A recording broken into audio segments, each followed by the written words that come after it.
mu kinyarwanda cyeruye numva ari nk'ukwitaka kwivuga ukuri kwivuga uko uhagaze nuko mbifata ngewe muvandimwe wanjye ubara ijoro uracyakomaho natwirungaho turaho bizo bita za kijyambere. Corona ni urwitwazo rwo kureka inganzo ahubwo bashyiremo imbaraga kugira ngo mu gihe ino corona izaba irangiye tuzazamuke dufite imbaraga twayize n'ibindi bintu twongeramo. Murakoze. Yes, this is Grace 23 TV NYZ. Abantu bose barayizi kandi batangiye kugenda bayimenya mu bintu byinshi bigiye bitandukanye. Uko mutubona rero twari turimo dutembera dushaka inkuru nimba mureba hakugiriya dufite umujyi mwiza cyane mutabashije gusobanukirwa ariko bamwe muri mwe ndabizi neza ko murumva. Turashimira abantu badukurikirana rero, abantu batuye mu Burundi, abanyarwanda bari imbere mu gihugu, abatuye Uganda, Tanzania ndetse n'ahandi hagiye hatandukanye. Ndabizi neza ko muduha ubutumwa bugufi mutubwira yuko mudukurikira cyane kuri Grace TV. Tunabingingira yuko mukomeza gukanda subscribe kugira ngo ibintu bikomeze bigende biba byiza cyane kurushaho. Nje muramenyereye ngewe banta Asmani Nyanza. Uyu munsi mubona ko turi kumwe n'umutumirwa baramuzi, yakoze byinshi, yari umuririmbyi aza kubivamo aburirwa irengero, arabwira byinshi yagiye anyuramo, yagiye aririmbira abantu ahantu hatandukanye bakanyurwa. Uyu munsi rero sinzi ukuntu namenya amakuru y'ahantu asigaye aherereye, njya kumureba kugira ngo tuganire. Umeste wa mugabo. Turashima Imana. Abundi amazina yanjye nitwa Ntawumenya Umunsi Paul, niyo mazina niswe n'ababyeyi, ariko akaba ari n'indi zina mfite ry'idini nkaba nitwa Amza. Nyuma yo kubatizwa wiswe Amza. Yego. Bivuze ngo hindi idini muri Yesu usigaye uri Umusiramu? Yes, kuva muri 2011 nahise mfata idini ry'Ubusilamu, muri ryo nsigaye mbarizwamo ko mbere nari umudventiste w'umunsi wa karindwi. Mbere umudventiste w'umunsi wa karindwi. Mwatwe nka Grace TV rero twaje tumenya amakuru y'ukuntu usigaye ngo waragiye mu zindi business, aho abantu bari bakuze ntabwo bacyakubona. Bimeze bite? Kuva muri 2014 na 5 kugeza muri 2017 na 18 aho hose nahoze mbarizwa muri company izwi cyane muri aka karere ka Nyanza, izwi ku izina rya Haji Enterprise. Ngira ngo abantu badukurikiye barayizi. Ni company nakozemo igihe kirekire kingana n'imyaka igera muri 4 nimba ntibeshye. Iyo company nayigiriyemo ibihe byiza, ni naho natangiye kugaragariza impano yanjye yo kuririmba, by'umwihariko kuko nabikoraga n'ubundi nkiri umudventiste, ariko biva muri urwo rwego ngera kuri etape yo kuririmba indirimbo za gakondo, gusubiramo indirimbo za gakondo kugira ngo umuco wacu utazima. Amakuru dufite ngo muri iyi sigaye bamurwura ngo yaroroye ngo siga afite ibiraro by'ihene n'intama n'ibindi nk'ibyo. Oya, ntabwo ariko bimeze, ahubwo muri minsi ndi mu bucuruzi, yandi gucuruza imyenda cyane cyane amapantaro y'abagabo n'amashati. Nibyo bintu usigaye mbarizwamo cyane. Nibyo bintu usigaye barizwamo cyane. Waba muri iyi minsi uretse ibyenda uri gukora byo kuba uri gucuruza, nta kindi kintu uri gukora? Oya, nta kindi kintu ndi gukora, nibyo ngibyo mpugiyemo muri iyi minsi nyirizina. Abaririmbyi batubwiye ko ngo muri iyi minsi bafite ibibazo by'ubukene kubera ko tubari dufunze batakiririmba mu tubari, kandi nzi neza ko nawe ngo wajya kujyayo ngo ukizihirwa, ngo ubundi ngo ukahita ngo uranzika ngo ukabaririmbira ngo bakanyurwa. Muri iyi minsi mubayeho mutabana nk'aho mwakoraga akazi ko kuririmba rimwe na rimwe? Muri iyi minsi urabyumva ibibazo byagiyemo nta bitagizeho ingaruka, cyane cyane nyirizina ikibazo cya COVID-19 abantu bose cyabagizeho ingaruka. Natwe ku rwego rw'abahanzi icyo kibazo twarakigize. Kuva utubari twafunga nibwo mperuka mikoro. Ubu nibwo ubonye mikoro? Aka kanya ubu ngubu nibwo nyisubiranye. Nuko bimeze. Ariko n'umundi ntabwo yajya gufata mikoro zanditseho kuno. Urabona ko ingiye iteye ubwoba? Iyi ngiyi ni ubwa mbere nyikozeho. Nari menyereye mikoro z'aba MC cyangwa se Master of Ceremony, bari abashyushya rugamba. Nizo menyereye, izo mu bari, izo mu bukwe nizo menyereye. muri iyi minsi se nyuma yo kuba yenda mutagikora ako kazi niyo mpamvu ufashe umwanzuro ukahita ujya gukora izindi business? Hoya n'ubundi narabiteganyaga ko byanga byakunda muri iyi minsi urabona uko ibibazo bimeze ntabwo wakora akazi kamwe ukarambirizeho cyane. Muri urwo rwego nahinduye akazi nkibanda mu bintu bijyanye n'ubucuruzi bw'imyenda. Uri gucuruza imyenda y'abapapa y'abamama cyangwa se indi myenda runaka? By'umwihariko ni imyenda y'abagabo. Niyo nshyizeho umutima cyane, n'ibyo by'abagore bizagenda bizamo, ariko cyane cyane ubu ngubu iyo nshyizeho imbaraga cyane ni imyenda y'abagabo, amashati, amapantaro meza. Yego, amashati, amapantaro meza y'abagabo. Tugaruke mu bintu bijyanye na muzika, kuko ahanini nayo yaduhuje n'ibindi byinshi bigiye bitandukanye tugiye kujya tuganiraho, ariko cyane cyane umunsi ni muzika. Hari indirimbo ngo Rutimbo nazaba mu bwigunge, wacishiriza bose byibuza abantu bari bakunze ijwi ryawe ho gatoya nubwo nta gitari dufite. Yego, intwari tikanga imyato nirwigema aho batinya, mugabo utiyeguriye aho majyambere avumwe, nanga igitebwe n'ubugwari, Rutimbo sinzaba mu bwigunge. Nako ngako ndumva bikimeze neza, kandi wenda nubwo nta mujyi wa gitari turi kumva, ndabizi neza ko umuntu wumvise ayo magambo cyangwa se nzumva iyo ndirimbo azahita ayikurura neza, yumve mu bitekerezo, yumve n'ukuntu mu myaka yatambutse bajyaga bayibyina. Ariko se tugaruke kuri wowe nk'umwana w'umujene nkawe w'umusore, mbona ugifite n'ubwanwa bukeya, kuri iyi ndirimbo za Karahanyuze ubona byafashe iki wowe, byafashe iki sosiyete, byafashe iki igihugu muri rusange? Bajya bavuga ngo agahugu katagira umuco karazima, umugani sinjye wawuciye ariko nikomeze. Ikibanze cyane cyane nshingiraho ni ugushyigikira umuco nyarwanda, n'abayobozi b'igihugu cyacu nibyo barimo gushyiraho imbaraga kugira ngo utazima. Inyungu z'ibanze mfitemo binduhura mu mutwe, iyo ndirimbye numva nishimye, kandi muri rusange nkumva ngize amahoro muri ngewe. Bitavuze yuko n'izungu nzikunda, ndazikunda, ariko nabyo nkurikiranye message cyane cyane numva izambere arizo zimfasha cyane ugereranyije n'izuri kubungu. Noneho ku rubyiruko bagenzi banjye numva bashyiramo imbaraga izi ndirimbo bakajya baziririmba, kugira ngo aba bantu batubanjirije baririmbye zino ndirimbo batazima. Ni muri urwo rwego. Bivuze ngo wowe wahisemo kwiririmbira izo ndirimbo, iyo wumvise indirimbo kunsutsu ubundi utekereza kimwe umuntu w'umujene? Ariya magambo arazimije, guhita uyasobanura biragoye. Buriya yaba wayiririmbye yaba n'uyumva hari ikintu batoramo, ariko ngiye ku ruhande rwanjye icyo kinyarwanda bakoresha kijya kingora cyane, kirangora cyane ku buryo no kugisobanura bimfata umwanya muremure. Ariko ngereranyije izo ndirimbo ziri kuririmbwa ubu ngubu n'izahashize, mba numva harimo itandukaniro rirerire, kuko nta munyarwanda mbere wakoreshaga icyo kinyarwanda, ariko ni ku isi ihagaze ubu ngubu niko tugomba kubyakira. Harimo aho bagira bati ngewe nkunda inyama n'umushi kandi ngendana umushito. Yego, bishatse icyo kinyarwanda kirajimije cyane, icyo kinyarwanda kirajimije, ariko buriya hari icyo yarashatse kuvuga. Nimba avuze ngo nkunda inyama, hari uwabyumva gutyo, ariko hari n'ubyumva mu yindi sansi. Nuko ndi kubyumva ngewe. Ukuri kubyumva ngo ngaho n'amagato meri inyuma nsunika. Yego, icyo kinyarwanda na n'ubu nibyo nkikubwira ngo kirajimije cyane, nabyita nk'ibishegu, kuko ayo magambo mba numva nta kintu yakwigisha urubyiruko. Niyo mpamvu ngiye ibyo nahisemo kubishyira ku ruhande, ahubwo nkagerageza kuba nakwiyegereza izi ndirimbo zahashize cyane. Uvuze ibishegu ukora hasi unyibutse ibuye. Ubundi nkawe nk'urubyiruko kumva ngo ibishegu ubundi ubyumva ute, ubisobanura ute? Byibuza se abantu kugira ngo basobanukirwe ko iyo ndirimbo ari igishegu bituruka kuki?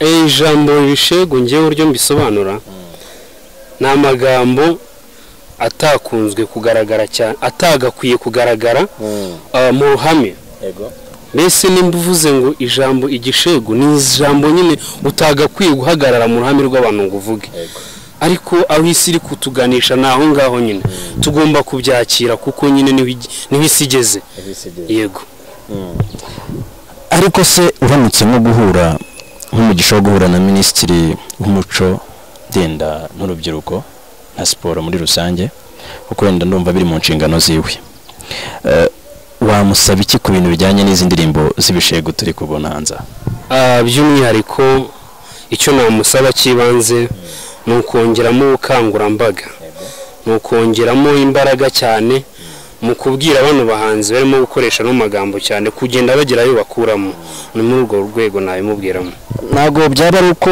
aribyo biri kubinjiriza abahanzi muri iyi minsi noneho muri gukorera ku ma internet mutemerewe kuba mwajya mu bitaramo mukaba yenda mwavuga mutireka dukore indirimbo ziri bubashe kwatarakitinga kubera ko urubyiruko dufite muri iyi minsi nubwo rwishi kuruta abantu bakuze bahari yego ariko nk'uko nakomeje kubikubwira niyo mpamvu nanjye ibyo bintu nagiye mbijya ku ruhande cyane donc ziriya ndirimbo ndazumva nkumva message birimo bishaka kuvuga ntago nyumva neza niyo mpamvu ugerageza no kuzigendera kure nkahitamo kumva ziriya za mbere nkunda nyine nakubwiye za mbere ukunda wambwiye hari mbizo bita za kijyambere ngo yabisina wahinze ngira byibushya sinzi n'izindi wacishirizaho yenda umuntu wigeze kumva iyo ndirimbo mu myaka yatambutse ho akantu gatoya kongera akabyibuka yego murakoze ubukene bw'akarande si isezerano umurage w'ubugwari ntugira igitabo uwaba muzima yakamirwa n'amaboko agatarama mu bandi bagahuza imihigo duture dutunge neza dutera imbere dutekereza imishinga yaremye igihugu turwanya ibigwagwa rwose tuba inzira muze kuko kijyambere igomba gutsinda ikinegu ngo nabona se yarazi kubumba inkono akamenya no gutunda akagira ibigega akenga amayoga meza akagira ibigega nawe uwo yibarutse yanywa nyene ubunebwe ukundi isuka yafumbire birabyibushya maze wunguka itungo bwa kikarigita abaturage ntibagusuzugure ibyo twakoze ubwacu nisinzahera inyuma ibyo byose ni ikijyambere ibyo byose ni ikijyambere urakoze cyane uragira uti ibyo twakoze byose ni sinzahera inyuma bivuze ngo nk'iyi miturire n'imyubakire ndetse n'abacuruzi na buri kintu cyose dukora kuri uyu munsi ni ukugira ngo tutazahera inyuma yego niko bimeze ni ukugira ngo tujyane n'iterambere muri rusange ubwo ni cya kindi umuntu yavuze ngo n'ubundi nawe ukira ngo agereyo ni uguhora dushakisha kugira ngo dukomeze twongere yego cyane rwose nta muntu uragera ku rwego amafaranga runaka ngo yumve yagezeyo ahubwo duhora dukora tuzamuka iyo ntera yitwa iterambere ihora ari iterambere nyine muri rusange ihora ari iterambere muri rusange ariko urasa neza by the way urasa neza nimba abantu babibona kuva hasi kugera hejuru urasa neza hagati aho ngaho yego murakoze njye duherukana kera ndabona uhagaze bwuma ndabona n'imbaraga za byeri zarabaye nyinshi oya kuko nabikubwiye ntabwo n'inzoga urakijijwe inzoga ndakijijwe n'idini ryanjye ntabwo ribinyemera by the way ntabwo ngiye nk'inzoga ubwo ni icyayi muri make ni icyayi kirimo tangawizi ni icyayi kirimo tangawizi nyinshi kiri guteza ibibazo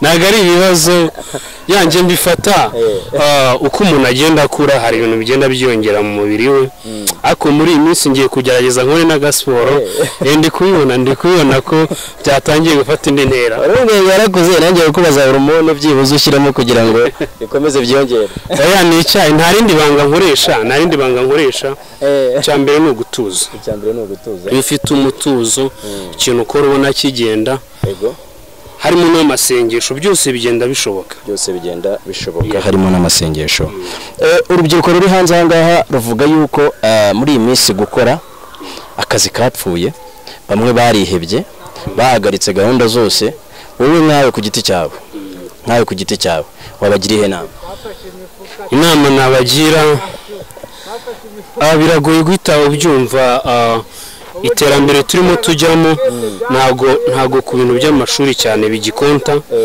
turayiga tukayarangiza then tugakurikiza gahunda za leta ikintu gikenewe cya mbere ni ugukura amaboko mu mufuka tugakora niyo ukoze bikanga ntabwo bivuze ko utakoze ahubwo nuko nyine ari umugisha ukora bizamo n'umugisha ikintu cyose wakoze kitarimo umugisha ntabwo kigenda neza icyambere ngomba kubasaba ni ugukora amaboko mu mufuka tugakurikiza gahunda za leta tukitabira ibikorwa runaka bizagenda biza gake gakeya ariko se nyuma y'iyi covid iki cyorezo cyatumye bafunga utubari utubyiniro n'ibindi byose mwagendaga mukoreramo mugashaka ibyishimo ndetse mugashaka n'amafaranga murateganya ko yenda bafunguye mufite izihe ngamba hari abahanzi mwacecetse mutegeze mwongera gukora indirimbo kuva za 2020 kugeza uyu munsi ndetse hari n'abakoraga amakava cyangwa basubiragamo indirimbo zagiye zizirimbwa n'abandi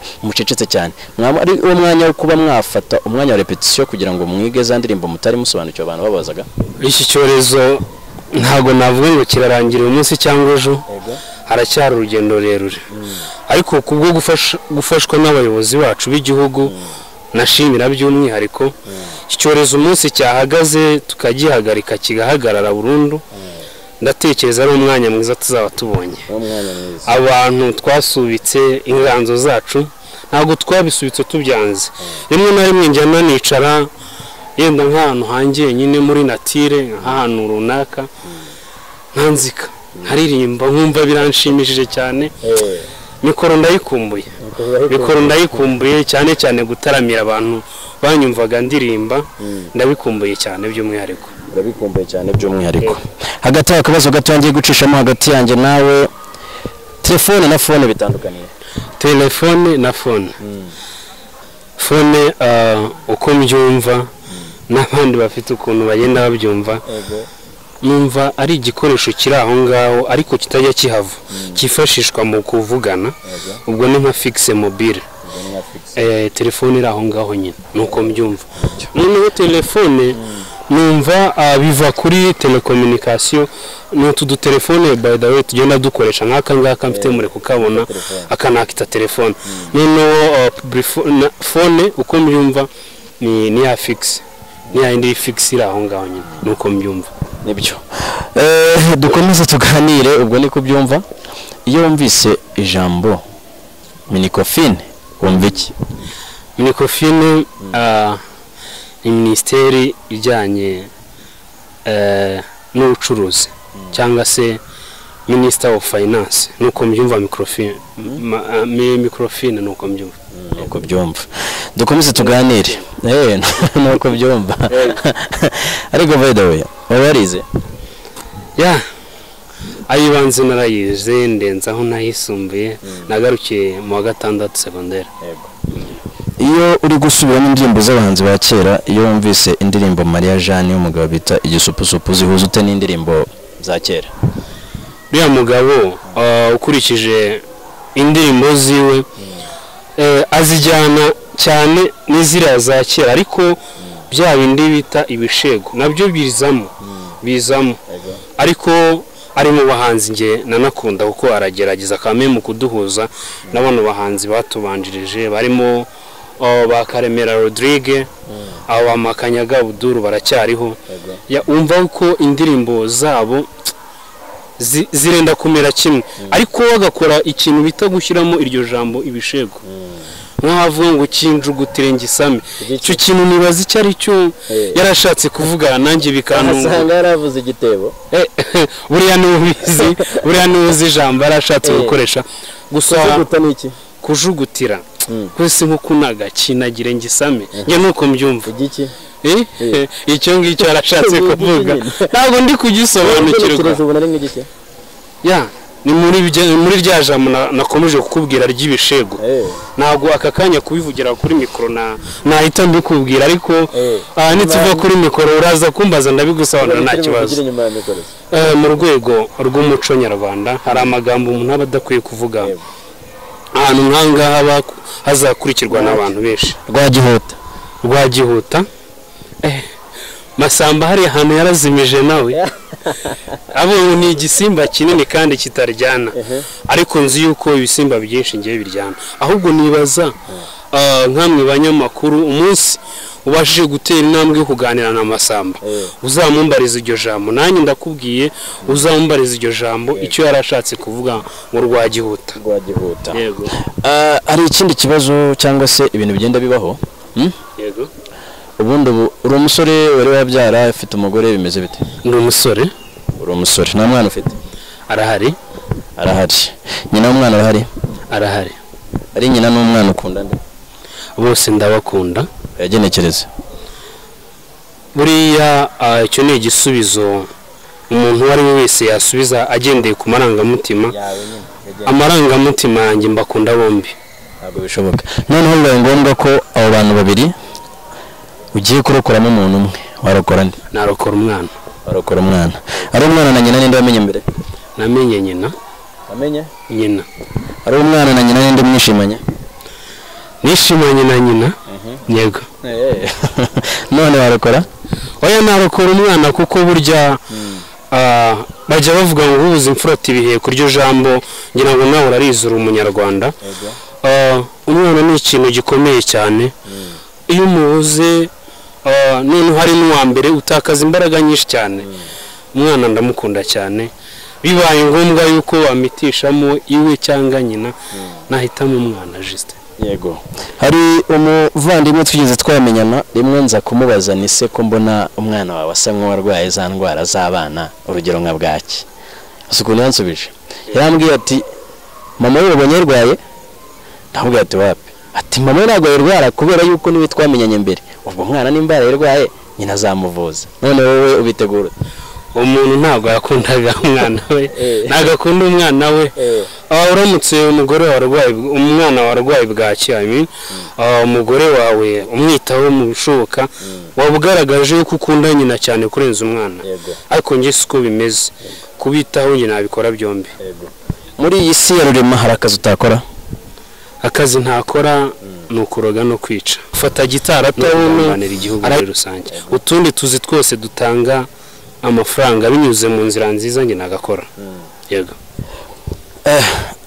ubwo bivuze ngo ikintu cyose wakora kivuyemo kuroga no kwica bakaguha amafaranga bagikora nashyizemo no kugambanira igihugu wagikora havuyemo kugambanira igihugu yego nagikora mu gihe giciye mu nzira nziza nagikora ikintu bita ubutinganyi hoya ntabwo ubutinganyi nabukora nibyo bya bintu nakubwiye ati binyuze mu nzira nziza ngiye ubutinganyi ntabwo mbushyigikira nta nubwo mbifata nk'akazi ahubwo mbifata nko guta umuco muri rusange abayobozi babaye batinganya ntabwo ndabasha kuba namenya uretse gusoma ku ma interinete kubona abantu nk'abo ngabo ariko nta muntu nziranye nawe w'umutinganyi iyo urebye neza se ubona rya tegeko leta y'u Rwanda yarisinyira ko abatinganyi mu iki gihugu bahaba nk'igihugu kitureberera muri rusange numva yuko bitagakwiye ntabwo byagakwiye yuko leta y'u Rwanda isinyira itegeko ryo gushyigikira abatinganyi ngiye ku ruhande rwanjye numva yuko itagakwiye kubikora iyo dusubiye mu jambo ry'Imana twumva ko no mu myaka yatambutse hariya mu mujyi wa Sodoma na Gomora ibyo bintu byabayeho mwe mushingira kuki kandi ko nzi neza ko ibyo byose mwabisomye mwumva yuko bidashobora kubaho kandi muri mu myaka 2020 nakomeje kukubwira ati iterambere turimo tujyamo rifite ibintu byinshi cyane ririmo ritwereka Sodoma na Gomora ibyo bintu byarahabaye ariko nawe uzi ikintu cyakurikiyeho Imana yaraharimbuye kubera ibyaha byarimo byakorerwa cyane niyo mpamvu nsaba Imana nsaba n'igihugu muri rusange kuba ibi bintu byahagarara ibintu by'ubutinganyi bigahagarara kuko ntabwo mbishyigikiye kandi n'ijambo ry'Imana ntabwo ribishyigikira abantu bona bajya ku mbuga nkoranyambaga ukabona barigira uko bashaka kandi bakavuga ko bemera kuba bakora ubutinganyi ubavugaho iki mbafata nk'abantu bataye umuco yego niko njye mbifata ari nkawe ugiriwe icyizere ukaba ari wowe bayobora mu nshingano zawe wabakorera iki ikintu cy'ibanze nakora ni ubukangurambaga kubigisha buryo iyo ushaka kwigisha umuntu neza ugerageza kumwereka inzira ebyiri icyiza n'ikibi ariko aho ngaho njye nta cyiza mbibonamo, ni bibi gusa. Nagerageza kubereka kote mbi, nkabasobanura nkababwira yuko ibintu barimo atari byo, ngira ngo n'ingaruka zabyo ushobora kuba nawe waba uzizi, z'ubutinganyi, harimo no kurwara n'indwara zandurira mu mibonano mpuzabitsina, nabyo na sida hariya wayanduriramo. Niyo mpamvu nasaba abo bantu babikora kuba bagerageza bakabihagarika. Muri iyi minsi iyo ugenda ureba ukuntu urubyiruko rwitwara, hari abucaho bakakubwira ko rwataye umuco, hari abandi bacaho bakakubwira yuko ari iterambere, hari abucaho bakakubwira yuko ari byo biri kubafasha kubona amafaranga, hari n'abucaho bakakubwira ko ari ikindi kintu runaka. Gira icyo babwira. Icyo nababwira, dushyigikire umuco, dushyigikire n'ubutware muri rusange. Nakomeje kuvuga ngo agahugu katagira umuco karacika, kakanazima. Muri rusange icyo nabwira urubyiruko ni ukugerageza gusigasira uwo muco. Ariko ko nakomeje kumva yibanda ku muco cyane, ubundi uri mwene ndesha? Ndi mwene Samvura wa Mirimo wa Kanyandekwe ka Gahima, naho ngarukira. Ko numvise yakuri bitandatu utabigezemo. Naho ngarukira. Ukoze bingahe? Muze bine. Muze bine. Umuntu wabaza senga guha ibyo bitandatu? Ntago nabashije kuba nagira amahirwe yo kuganira na data. Biri no mu ngaruka nyine zo kuba ntamenya abo bantu, kuko navutse nsanga atakiriho. Yabibaho, biba ku bantu bose, ariko mu nabashije kuganira nabo, ndavuga ba data bacu bagiye bambwira aho ngaho. Sambura wanuza wo kwanuza. Abo bose. Ariko reka tugaruke ku ndirimbo ya za hip hop. Iyo umuntu akora hip hop ubundi ni igice kimwe cy'umuziki mu buryo bwo kwitaka. Buriya nka hip hop ugenekereje neza uri kumva wumva atari nk'ikivugo. Iyo ugenekereje mu Kinyarwanda cyeruye, numva ari nk'ukwitaka, kwivuga ukuri, kwivuga uko uhagaze nuko mbifata ngewe. Iyo urebye neza usanga mu myaka iri imbere se abana bacu ntibabyivuga, bazajya byibuza bakingurirwa. Birashoboka, bitewe n'aho igihugu kizaba kigeze muri rusange, numva yuko bizashoboka. Yego. Ubundi njya numva ngo muri intore. Uri intore? Ndi intore. Uriyo ku ruhembe cyangwa uriyo ku mukondo? Ndiyo ku ruhembe. Ndi nyabubw'inyura nani mpunze ndi mpanza agira ubwo bwoko bwatinya ntacyo dupfana, umuntu rugamba nkarwizirwa, ntamenye umunsi wa Samvura wa Gahima ka Kanyandekwe wa Mirimo, naho ngarukira. Bakagira bati guma. Ndabyumva, uri umunyamuco, uri umusizi, uri iki, ariko ubundi buriya nta gisigo na kimwe waba uzi twaganiriza abana b'urubyiruko? Oya, nta gisigo nzi. Naho baririmbira atazabura byose. Muvandimwe wanjye ubara ijoro, uracyakomaho, natwe ngaho turaho, uretse ko tutazaga kuru kawe, wagiye uvuga kugiye gupagasa, none imyaka isaze 30, Uganda niyo abaheza ate, rwose nta gihugu cyaruta u Rwanda, uzagira ugaruka ubara ijoro, twese. Yego. Ako karimbo bakaririmbaga basa n'abantu bicaye mu gitaramo bari kuganira kugira ngo yenda bumvishe ko wundi wagiye guhaha. Bakimuzirikana. Niko bimeze cyangwa nago? Niko bimeze. Yo ni indirimbo yaririmbwe n'umuhanzi witwa Karemera Rodrigue yitabye Imana. Ntago nigeze mbasha kuba nakurikirana amateka ye, ariko yo numvise muri iyo ndirimbo byanga byakunda hari uwiwe cyangwa se abandi bantu muri rusange bari mahanga yashaka kubwira ngo batahe mu gihugu. Yego. Muri iyi minsi mu ndirimbo nshyashya na ndirimbo y'umuhanzi yaba uri kuzamuka cyangwa se muri bano bubu wabuze? Nakubwiye yuko indirimbo z'ungubu ntago nkunda kuzikurikirana cyane niyo mpamvu nibanda ku ndirimbo zahashize. Ari umuhanzi nzi neza ko mwagendanye igihe kinini bamwitaga Nzinzi Wanzigiye. Uwo mugabo muri Miss ahagaze ate, umufata ute, umuziki wo uwumva ute, washishikariza abantu kusobanukirwa ibyo akora cyangwa se kumva inganzo ye gute? Nzigiye Lambert niyo mazina yiwe. Twarabanye ndetse twaranaririmbanye. Twagiranye ibihe byiza. Ni n'umuhanzi mfatiraho icyitegererezo kuko ni umuntu wabashije gutinyuka. Aritinyuka ubwiwe, afata gitara atabona, arayiga, arayimetiriza, arayimenya. Yaranancurangiye by the way. Yaranancurangiye, hari ahantu benshi twajyanye, za Muhanga, za Kigali, aho twagiye turirimbana. Ni umuhanzi nsaba yuko urubyiruko rw'ubu ngubu rumuzi rwagakwiye kumufatiraho icyitegererezo. Tucunguza uburyo mwete tunasoza, ndishaka ndabona ikirere kibuditse imvura, kandi yenda bamwe muri twe turajya kure, namwe mufite ibindi mugiye gukora mu rwego rwo gusezera inshuti zacu, abavandimwe cyangwa se abakurikira Grace TV. Gira icyo babwira gira icyo babwira kugira ngo n'ubutaha nibagukenera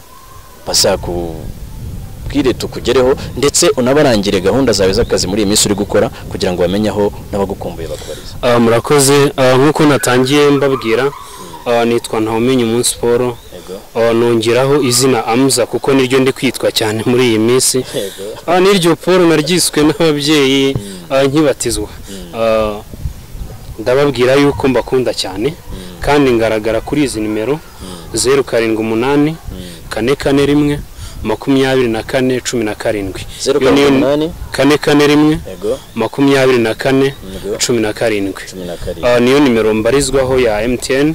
Agira na Tigo 0727 115 613. Nkaba ncuruza, nkora ubucuruzi bw'imyenda mu isoko rya Nyanza.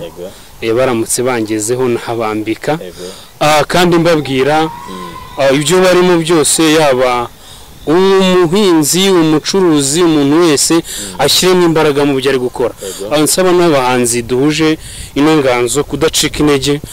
Corona ni urwitwazo rwo kureka inganzo, ahubwo bashyiremo imbaraga kugira ngo mu gihe ino corona izaba irangiye tuzazamuke dufite imbaraga, twayize n'ibindi bintu twongeramo. Murakoze cyane. Tukaba rero twari turi kumwe n'umuhanzi bamwita Ntawumenye Umunsi Paul, akaba yitwa Amza muri iyi minsi. Nk'uko mubibona twari turi mu karere ka Nyanza, ahantu hari imisozi myiza cyane ishimishije, za Gacunda zireba hakugiriya. Turi mu kibuga cyangwa se duhuriye nawe ahantu hari ikibuga cyiza cyane cya bayita iki?